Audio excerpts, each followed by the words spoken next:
You know, we have board games that let you build a house, build your own city, develop an entire civilization, even build your own planet. But how often do you have the chance to co-develop an entire solar system? Let's find out in this journey through the stars.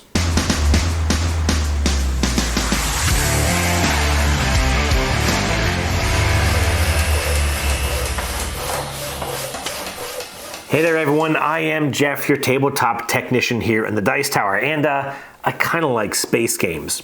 Just kinda. So what if you and your friends were tasked with developing your own solar system, complete with 4 uniquely distinct planets? Well, then you might be playing Planetarium, designed by Stefania Vacon and published by Sparkworks. The premise here is pretty simple. Players are presented with this large, sparsely decorated board, consisting of 7 orbital rings around a central star. Along these orbital paths are small spaces which will contain one of 4 types of matter: gas, water, rock, or metal. There are also 4 key locations in which a planet will start. The goal of Planetarium is to evolve these 4 planets into a variety of final conditions. You might be trying to create a massive, vibrant gas giant or a molten volcanic hellscape.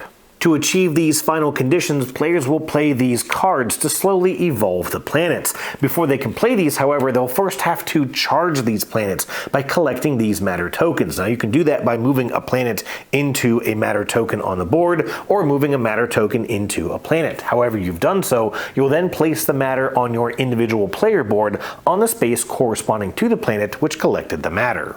Making this single move is the start of each player's turn, and they can move a planet or a matter token 1 space clockwise around this central board, either staying on the same orbit or following these paths where possible to shift in or out a single orbit. Another movement option is sweeping the orbit with a planet that's moving it as far as it can on its current orbit until it collides with the first matter token. Now, after making their movement, a player can choose to play one of their evolution cards to evolve any one planet in the solar system. These cards come in 2 flavors: low evolution and high evolution. These cards are played along the edge of the board, with each edge pertaining to a different planet. Low evolution cards typically require less matter, but they also make smaller evolutionary changes to their planets and of course award fewer points. Now, high evolution cards, as you can imagine, award more points, but they will require more resources, and they may also require being played to a specific planet, either gaseous or solid. Now, the solid or gaseous state of each planet is static throughout the game, but the evolutionary cards that you play will determine the planet's habitat. Cards with a green hexagon in the corner can make planets habitable, while gray hexagons make planets hostile. And after each card has been played to a planet, you'll count the hexagons of each color, and if there's a new majority established, you'll flip the token of that planet on its corner on the main board to indicate its new status. Now, turns continue like this with players making a movement and then possibly spending matter to play cards, with spent matter tokens being placed on this track, which acts as a timer throughout the game. When a token is placed on this space, the game goes into acceleration mode, and from that point on, each movement of a planet or matter token can travel 2 spaces on the main board instead of 1. When a token is placed on the final space on the track, the end of the game is triggered. The player who triggered the end of the game must then play any of the final type of card they may have in their hand, the final evolution cards. Now, these are the hardest cards in the game to play, and they can only be played after the game end has been triggered, and they can only be played to a planet by players who have already played low or high evolutionary cards to that planet, tracked throughout the game with these small cubes. These final evolution cards may require a planet to be habitable or hostile, to be within a certain range of orbits, or could even require additional matter tokens. So throughout the game, players are trying to evolve 1 or more of these planets to meet specific conditions to then allow them to play these high-scoring final evolution cards at just the right time. This, of course, inevitably means that players may be clashing from turn to turn, especially if 2 or more players are suddenly motivated to evolve the same planet at the same time. Now, Planetarium is fairly light, and it is quite quick. Its simplicity, however, is masked by its player interaction. It is easy to collect matter tokens and spend them to play cards to planets, but that suddenly becomes difficult if you find yourself worried that another player could quickly crash your party by simply moving a planet to another orbit or changing its habitability. Of course, while you could shift your focus to another planet, the game's timing suddenly becomes your next hurdle. When I said that this game is quick, I was not kidding. This timer track of matter tokens around the board is only 38 spaces long, and with the cards in this game requiring an average of 2.5 tokens, that means that, on average, players will play about 15 cards in this game regardless of player count, and that means that at a 4-player game, you're going to get at most 4 cards on the table to set yourself up for any endgame scoring.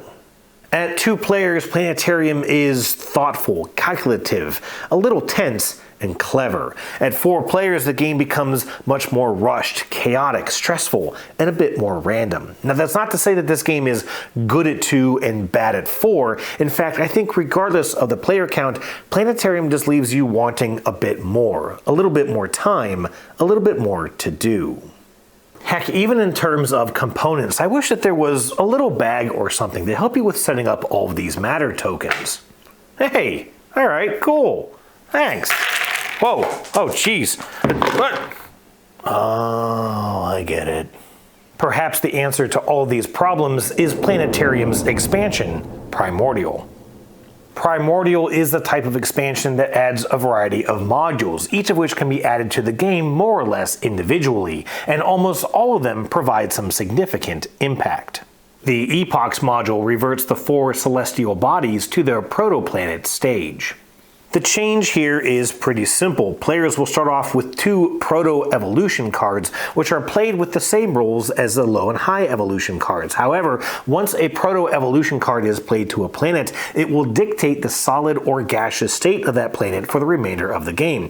Now, since this adds something of a prelude to the base game of Planetarium, a late bombardment phase is added to the game. When the first matter token is played on the acceleration space of this track, you instead remove all the matter tokens from the track and redistribute them back into the solar system.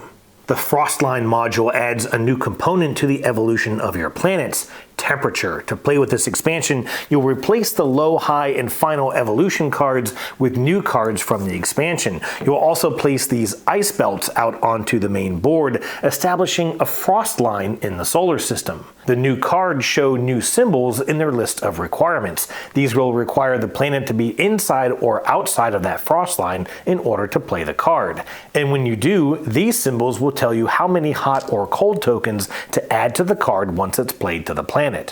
When a card is played to a planet that adds these temperature tokens, you'll also remove 1 token of the opposing temperature from any card on that planet that still has any remaining. At the end of the game, in addition to the standard scoring of the final evolution cards, players will receive 2 points for every temperature token on a card on which they still have one of their player cubes.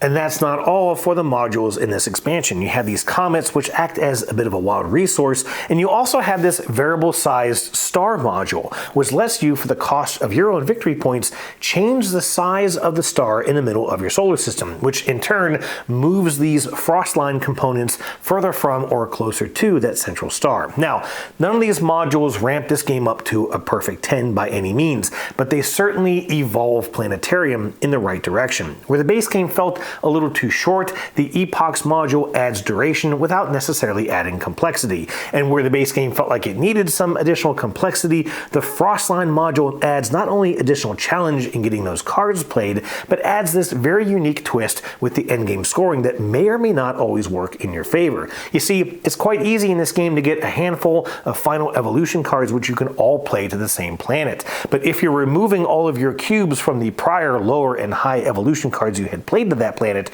you might lose out on the potential of scoring from these temperature tokens. Alright, a quick story if I may. I had this game a while ago. I played it a few times and then I got rid of it. Now the Dice Tower recently sent me this review copy, so I played it again and had pretty much the same thoughts of it. So I went and got the Primordial expansion to see if it would make things a little more interesting. And it does, and I do like it.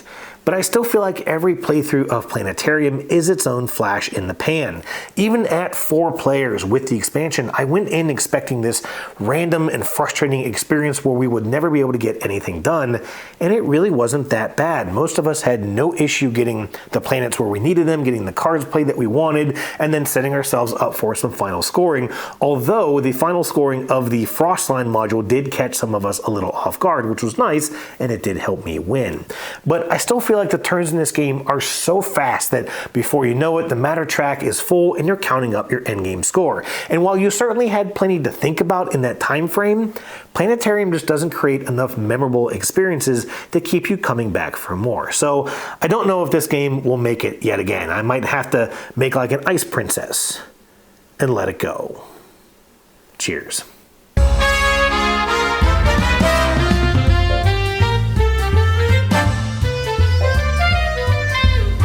The past is in the past.